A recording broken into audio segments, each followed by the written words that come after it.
Our next play of the week comes from Johnston. Top. A 4x1. He's going to keep it. He's going to keep it. He's fumbling. Ball down. Yeah! Johnson recovers. Johnson wins. Johnson wins. What a call. What a moment from the Dragons. It was 4th down in OT. Iowa City had to score to tie the game. Drew Larson went for the end zone, but JT Freeman knocked it loose, and the Dragons recovered it in the end zone to advance to the corners. I don't think anyone could have been more excited than their play-by-play analyst. And we go to Alleman now, where it's the 10th seed Creston Panthers taking on the 5 seed Comets in some 3A playoff action. No score after the first thanks to a couple turnovers, but Brady Miller of North Polk finishes off a long drive from the 1, 7-0 Comets. More from the Comets, it's Isaac Zoski. He finds Cole Kriggs over the middle, and he'll do the rest. 14-0 NP. The Panthers in desperate need of a score on their next drive. It's 4th and goal, and Brennan Hayes takes the handoff. Just wait. He's in. Touchdown. The Panthers cut it to a 1-score game, but the Comets won't let it get any closer than that. Brady Miller takes the pitch and knows exactly where to go with it. The end zone. North Polk goes on to win 52-20. Well, earlier we saw Carlisle roll past Newton in the first round of the playoffs, so we'll send it back out to Dave Bingham, who's with our Coach of the Week. Hey, back on the Friday Night Blitz with our Coach of the Week, Mark Hoekstra.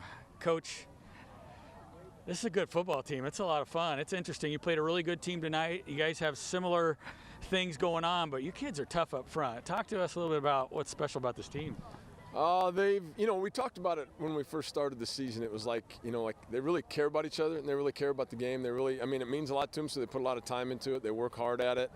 They take care of each other. So it's one of those things, like I said it a few times at the beginning of the year, if you get that, if those guys care about each other, that's the first ingredient you need, and that's really helpful. And they've just played well together, and it means a lot to them. So I think if you get that beginning cornerstone of the whole deal, and then you can do a lot of different things with it. Looked at your pyramid in the locker room, and one of those words in there is Mudita, and it really is a big deal for your culture, regardless of winning. But when you got a good football team, it's a lot of fun.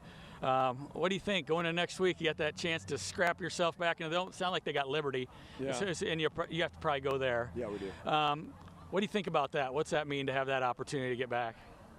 Well, we haven't been in the quarterfinals since 2010, and then we were able to get in the semifinals in 2011. But, anytime, you're in something that's that rare, like I've been here 19 years and, I've coached 27 years, and I've got, been in the semifinals twice, quarterfinals a handful of times, so that's really rare stuff. And I know it. But I don't know, they know it, but they don't, I don't know if they know how rare it really is. They just think it's probably pretty cool right now. And that whole Dome Dynasty thing from that replay from 2007, this is 15 years ago. And all of a sudden, to me and you, 15 years ago ain't that big a deal. No. But these guys were 3, or 2 years old or something. What's unique is, listening to you at the beginning of your coaching and then what's going on tonight, you're still X and O'ing. You're still teaching, you're still coaching. But do you feel like you're any different? God, I hope I'm better. I'm more patient. I know it doesn't sound like it on that mic, but I really am. I wasn't probably tonight, but I think it probably puts things more in perspective as you go down the road further, and you see things like, it's been 15 years since this, or it's been 10 years since this, or like we won the district title, and that's the first time we've ever won an outright one here since I've been here. In a tough district. And a tough district too, absolutely. And so I suppose those things are a little more precious as you get down the road a little further. And I'm not at the end or anything, but probably on the back 9. I don't know, but it's more special, and probably take it more for how special it is instead of just, kind of all wins and losses. You just kind of look at the moment of it all. We appreciate you very much. We appreciate you letting us have you out here. We're going to send it back to you guys in the studio. That's it for our Friday Night Blitz Coach of the Week.